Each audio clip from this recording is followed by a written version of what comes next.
ಒಂದು ಹಿಂದೂ ಕಾರ್ಯಕರ್ತರ ಹತ್ಯೆ, ಬರ್ಬರ್ ಹತ್ಯೆ, ಮಾರ್ಕೆಟ್ದಲ್ಲಿ ರೋಡ್ ಮೇಲೆ ಮಾಡಿದಂಥ ಹತ್ಯೆ ನೋಡ್ರೆ ಬಹುಶಃ ಏನು ಹತ್ಯೆ ಮಾಡುವಂಥ ಜನ ಇದ್ದರು ಅವ್ರಿಗೆ ಯಾವುದೂ ಹೆದರಿಕಿಲ್ಲ. ಅವ್ರಿಗೆ ಗೊತ್ತಿದೆ ನಮಗೆ ಕಾಂಗ್ರೆಸ್ ಸರ್ಕಾರ ಆಶೀರ್ವಾದ ಇದೆ, ನಾವು ಏನು ಮಾಡಿದ್ರು ನಡೀತೈತೆ ಅಂತ ವಿಶ್ವಾಸದಿಂದ ಈ ಥರ ಘಟನೆ ಕರ್ನಾಟಕದಲ್ಲಿ ನಡೀತಾ ಇದ್ದಾವೆ.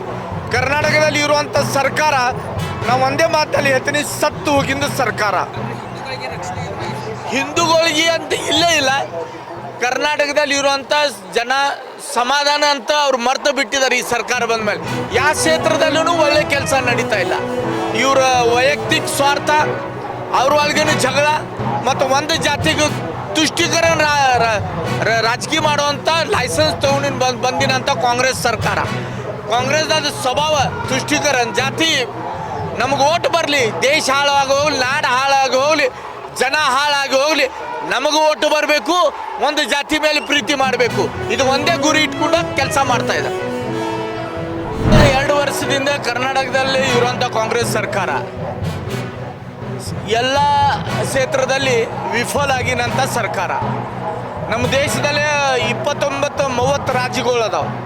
ಆದ್ರೆ ಕರ್ನಾಟಕದಲ್ಲಿ ಇರುವಂಥ ಕಾಂಗ್ರೆಸ್ ಸರ್ಕಾರ ಸತ್ತು ಹೋಗಿನ ಸರ್ಕಾರ ಅಂತ ನನಗೆ ಅನಿಸ್ತಿದೆ. ಯಾಕಂದರೆ ಕಳೆದ 2 ವರ್ಷದಲ್ಲಿ ಭ್ರಷ್ಟಾಚಾರ, ಅಧಿಕಾರಿಗಳು ಆತ್ಮಹತ್ಯೆ,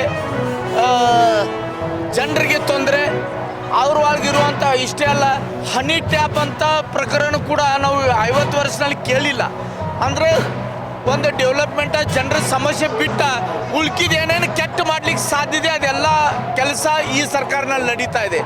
ವಿಶೇಷವಾಗಿ ಹಿಂದೂ ವಿರೋಧಿ ಸರ್ಕಾರ ಅಂತ ಇರೋದು ಒಂದು ಸಿದ್ದರಾಮಯ್ಯ ಅವರ ತಂದು ಗುರುತು ಹೊಸ ಮಾಡಿಕೊಟ್ಟಿದ್ದಾರೆ.